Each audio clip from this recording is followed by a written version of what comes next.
you don't listen to the doubters, and the doubters never really come up to you and tell you that their doubts. They tell it to other people.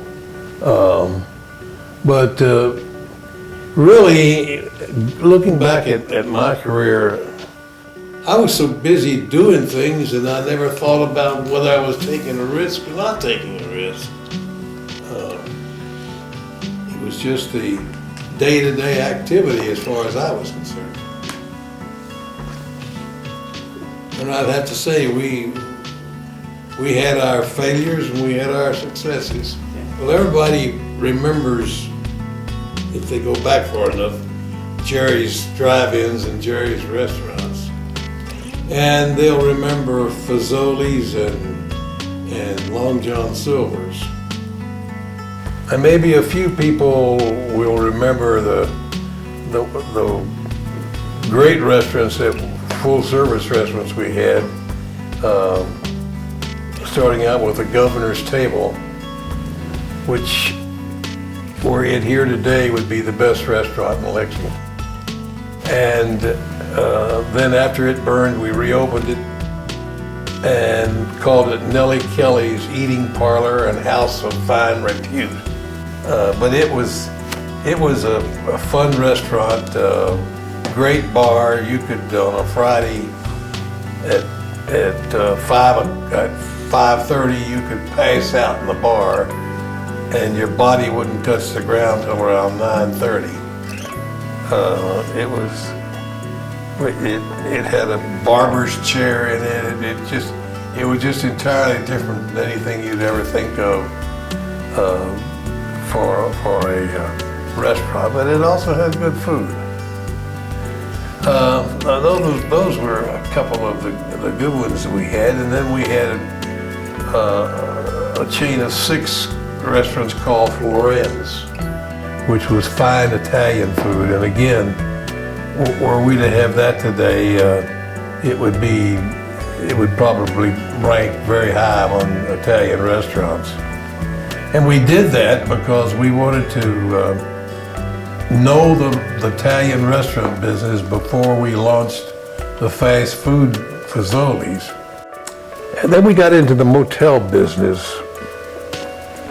We opened up our first motel in Jackson, Tennessee, the same day that Carter put a limit on gasoline and the motel business went down the drain.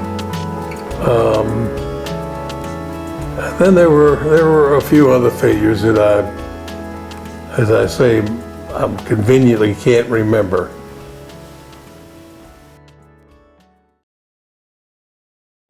When I came back from the war, World War II, I had finished 2 years at Paducah Junior College.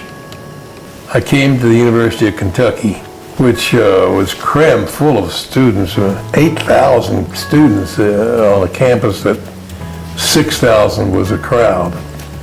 And 4 months later, married and was looking for a place to live, and it so happened that Jerry Lederer had turned his house into a duplex. So we lived above them, and he and his wife, and the door from the steps down to their part of the house on the first floor seemed never to be closed very long, because we became very close friends.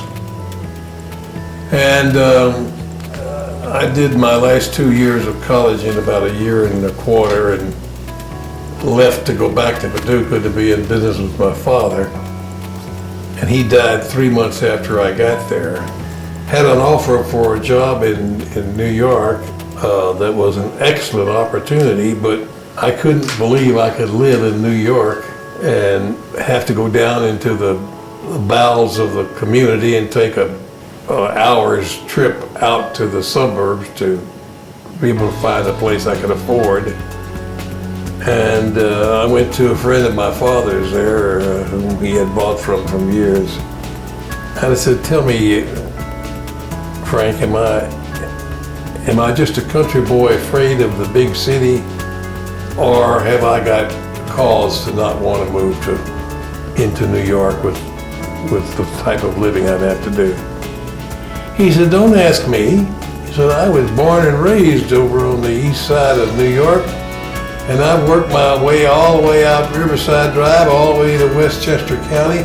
I'm just trying to make enough money to move out of the whole state of New York. I said, thank you, and I called my wife. I said, pack the bags, we're leaving. So I was headed to Louisville to sell life insurance.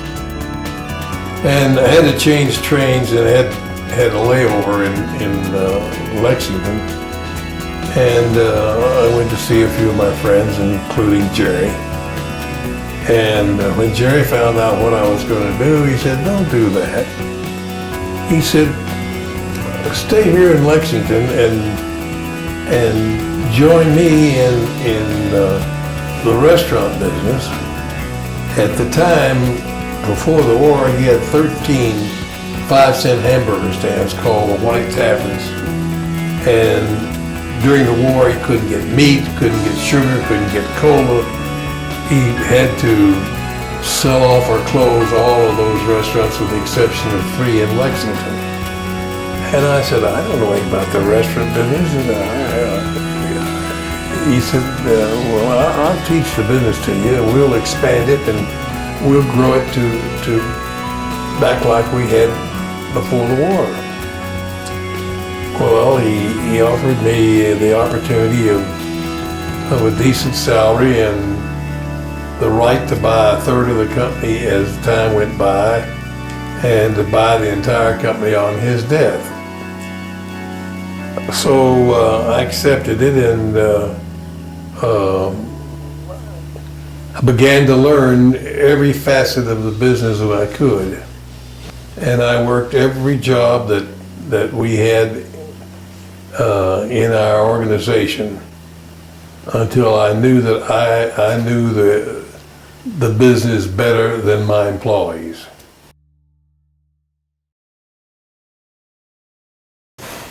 My mentor and senior partner, Jerome Lederer,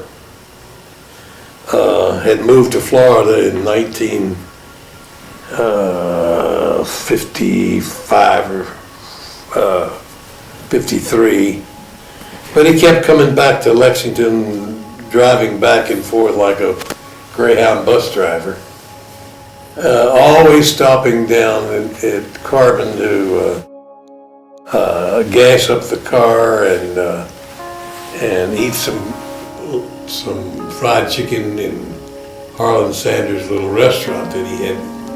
And one day Harlan walked into our offices and he said, I need some advice. And he said, I've decided to license my chicken. I've got the cookers, I'll sell them. I've got the spices, I'll sell to them. And he said, I've got everything figured out except how you put those chicken boxes together. And as Jerry was wanting to do, he said, Warren, tell Harlan how you put a chicken box together. Well, a chicken box was a very, very hard thing to do. You had to take this flat box and open it up until it snapped in place, put a tissue at the bottom to collect any oil or grease. Put a roll in the left corner and in the front, in the back, and in the front of the left corner, put a cup of coleslaw. And behind that, between that and the side of the box, you put a napkin and a wooden spoon. So I explained all that to him, and then you put the fries in the bottom and the sandwich or the chicken on top, pull it down, sealed it, and that was it. He couldn't understand it. I said, tell you what, you go to our drive-in at North Broadway in the Beltline, and I'll call the manager and have him show you through the kitchen and show you how to put a chicken box together. So he left and did go out there, and I called Don Combs, who was our manager, and Don, I'm sending a man named Harlan Sanders out to the restaurant. Take him in the back and show him through the kitchen and show him how he put a chicken box together. Well, in those days, we were fearful of having anybody come in our kitchen. They might steal an idea from us, as if we had not stolen ideas from others. And he said, "You mean bring him in the back door?" I said, "Yeah." "Take him through the kitchen?" "Yeah." "Are you drunk?" "No." I said, "The old rascal is 65 years old. What difference is he going to make?" And that was the beginning of when Sanders began to franchise Kentucky Fried Chicken. And he would license restaurants to sell the chicken under that name. And it wasn't until John Brown came along with his partner that they actually turned into real franchise restaurants of their own, rather than just being a menu item in various restaurants. But after that, he adopted the white dress, and the Colonels became the Colonel. So that was something that happened that I lay no claim of fame for.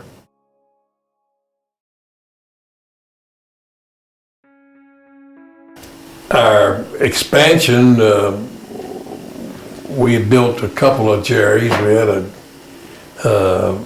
went from one Jerry's to 4 Jerry's, 3 Jerry's, and had closed down the White Taverns because you couldn't get enough volume out of the 10-cent hamburger stands to justify having them.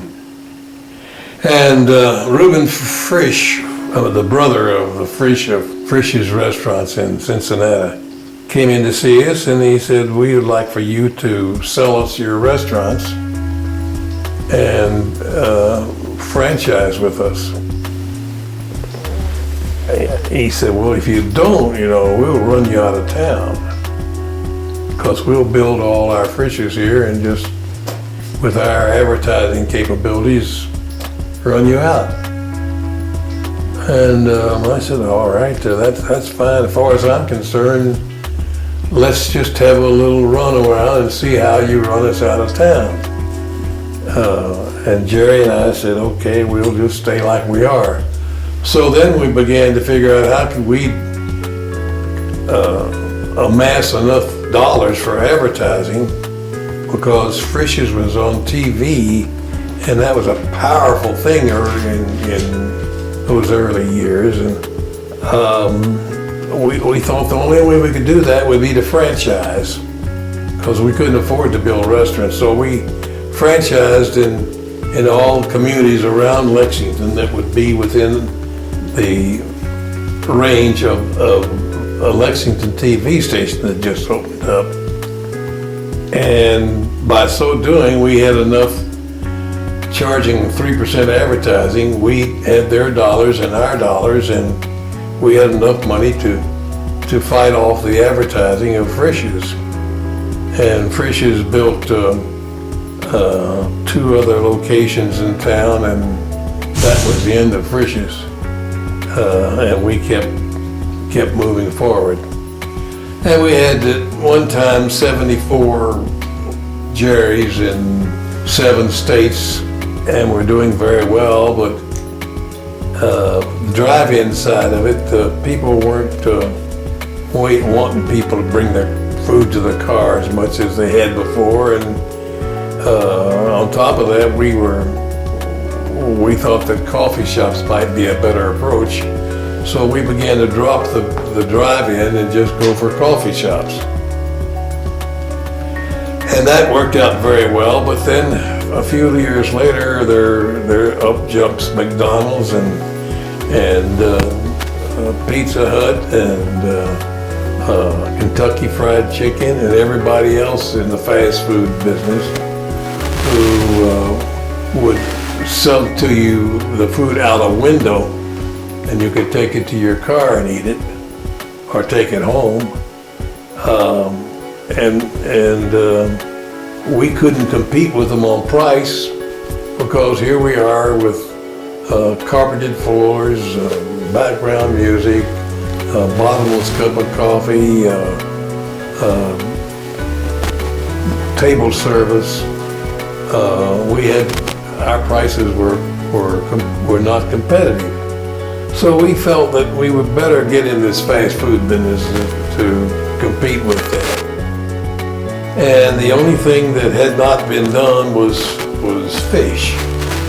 So we came up with Long John Silver's, and it was a howling success to such an extent that the first unit we opened, if we could do $75,000, we could make about 5%. With $100,000, we could make 15%.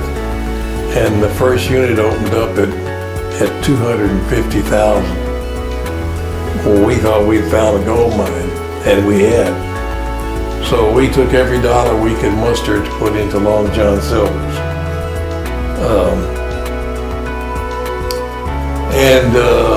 Long John Silver's grew to be over 1,500 restaurants, and there wasn't enough codfish available to supply more restaurants, and we were looking for an alternative fish, which we couldn't find one that suited us that much. And we thought maybe we'd better get into something else, and there was no fast food Italian unless you wanted to call Pizza Hut fast food with their pizza.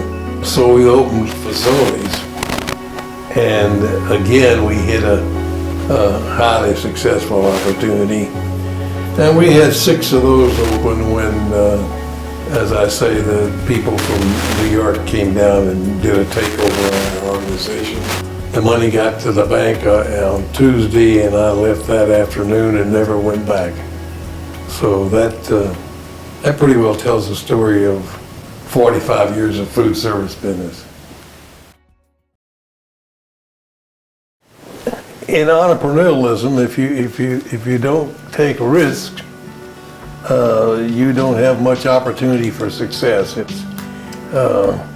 And to have taken the risk and succeeded turns out to be luck in the minds of most people, and they never give you credit for the work that you did to achieve it.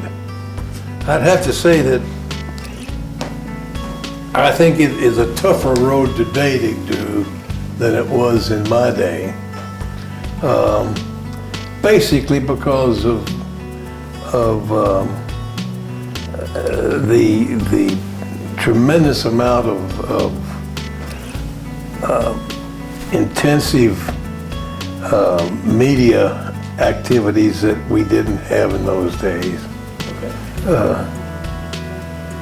What we did then, we created basically. Now you've got to go through a world of people and activities to achieve what we did in those days. I've enjoyed my life. I've enjoyed this farm and being in the horse business. I thought it was a business when I got in, and after I got in, I found out it was a hobby. It's given me a relaxed life and yet an involvement. I'm fortunate in having established some foundation dollars for charitable contributions. I feel that's very important in what I do today. It's unfortunate that so many people don't believe in being as charitable as they can afford to be, but to me, that I get more success out of giving money away than I do in taking trips or buying special things for our lifestyle.